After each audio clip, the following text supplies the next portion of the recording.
And welcome back. Now, the Gauteng High Court has reserved judgment in an urgent application by Equal Education and the governing bodies of two schools in Limpopo, compelling the Basic Education Department to resume its National Schools Nutrition Program for all learners. Now, the program, which feeds 9 million learners, was suspended in March due to the nationwide lockdown, and it resumed on June the 8th when schools reopened, but Equal Education says that 7.5 million children did not receive meals on that day, and close to 4 million learners are still deprived of meals despite the program being fully funded. So to discuss this, we joined on the line now, or via Skype, I think it is, by Noncedo Madubedube. Thanks so much for speaking to us this morning. Thank you so much for having us.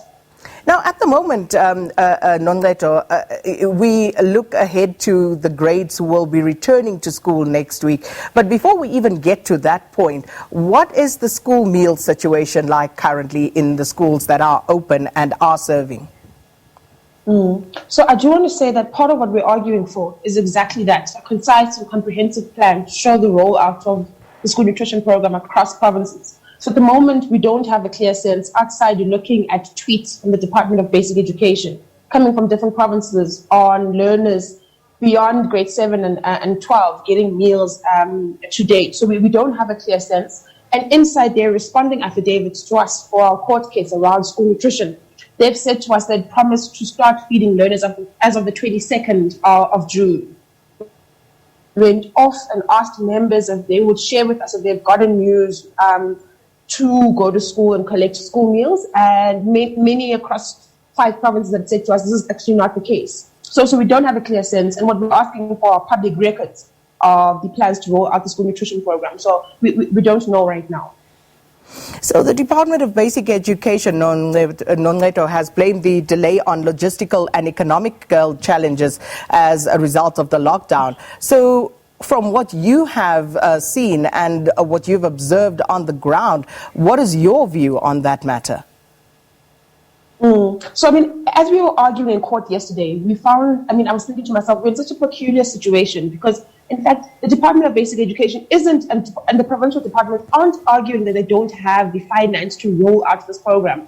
This program has a conditional grant, money ring-fenced just for food for children, of over 6.7 billion rand. And this money is channeled to provinces in tranches throughout the year. So this money is sitting there and exists. Now, if the country would also remember that when the minister spoke to us on the 1st of June, announcing the reopening of schools for the 8th of June, together with provincial ministers of education, she did say to us, the infrastructure, so the volunteer moms that cook food in our schools and prepare for learners, have also been trained and are ready to work. So the infrastructure is there. The food is there. What they've said to us, they've had a glitch in the rollout of the program and they intend to do it. What we're arguing is that this needs to happen forthrightly.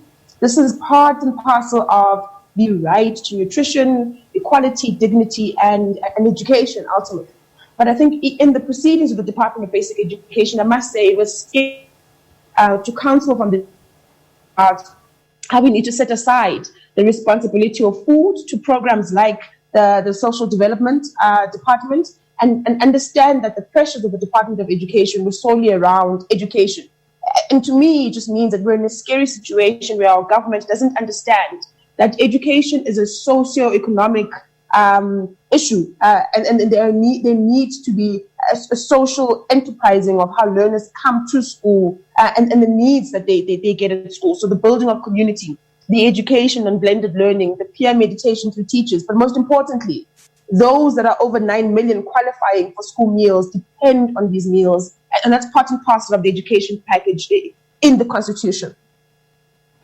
Do we know how many children have actually not been receiving these meals that you, as you rightly point out, have been paid for because those funds are ring-fenced? No, we don't know. So the part and parcel is done in this urgent court application, but secondary to that is that you would have seen there are a couple of reports coming out of rural provinces like Limpopo, where even those that are back at school, the grade 7s and 12s, have at different times had to go home and had a half day at school because the food that school governing bodies had received was not enough to feed everyone that was on site at that moment. So we're cautiously looking at the fact that more grades are coming into schools. And if some HGBs are already saying we're needing to repurpose our budgets, and these are people in the far-flung areas of the country, right? Quinto 1, 2, and 3 schools. And we're still not getting enough food. So we don't have a sense of who's eating and who's not eating at the moment. And we can only rely on our small sample size based off the membership-based equal education carries. But one of the things that we did argue in court, additional to the plans, is that we do need an oversight body, whether it's the provincial or national legislature or the courts, to ensure that the Department of Education fulfills the declaratory order that we're looking for. And the reason we're worried about this, I mean, outside the fact that we've campaigned with and for against the Departments of Education for years, but because we're seeing that on the 1st of June, the minister promised to feed learners, and that didn't happen. On the 22nd of June, provinces promised to feed learners, that hasn't happened. So now we need a court order to ensure, a structural court order, to ensure that learners structurally across the country who qualify for this meal or these meals are indeed getting access to them as they should.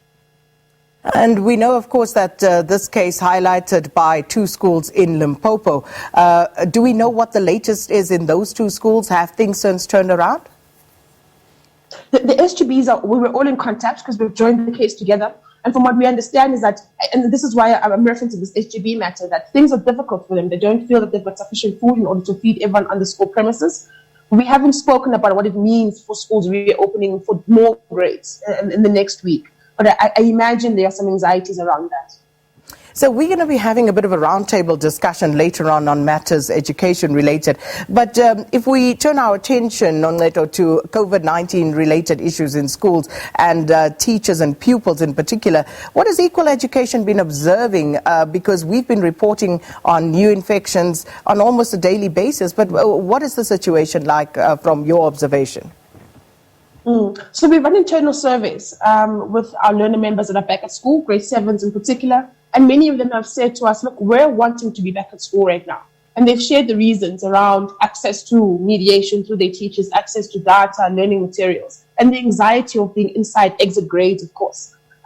We also get the sense that some learners want to go back because there are socio or psychosocial issues that they are facing inside their own communities. Learners are feeling demobilized and demoralized, and so they often are waking up late, investing time in housework. So there is no learning happening at home. It's not the affluent schools that people pop onto a Zoom call and have class scheduled and timetables. So learners do want to go back to school, but what we've been arguing and seeing is that parents are now taking to the streets and saying, look, we're closing these schools because our schools don't have a clear sense. The school management teams don't have a clear sense on what it means to report COVID positive cases in your school. So teachers aren't sure what happens next. Principals aren't sure what happens next. And the declaratory or directions from the DBE have said, look, it is the HOD who will determine the course of action if someone is tested positive in your school. But the anxieties inside schools at the moment are something that also bothers us. So at the moment we've said, look, we'll support our members in wanting to go back to school. We'll continue to ask the Department of Basic Education about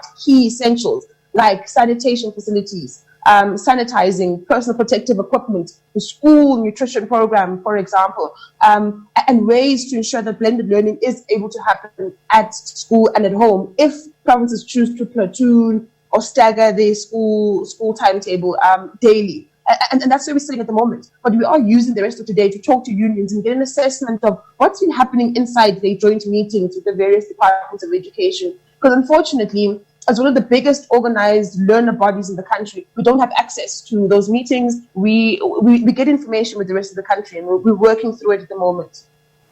Well, we have to leave it there, but thank you so much, Noncedo Madubedube, who's Equal Education's General Secretary, for speaking to us about the High Court in Pretoria reserving judgment in an urgent application made by Equal Education and the governing bodies of 2 schools in Limpopo to compel the Basic Education Department to resume its national school nutrition program for all learners. The program, which feeds about 9 million learners, was suspended in March due to the lockdown, and we have to leave that one there, but we will get reaction to this interview from Elijah Mhlanga from the Department of Basic Education after 8 a.m.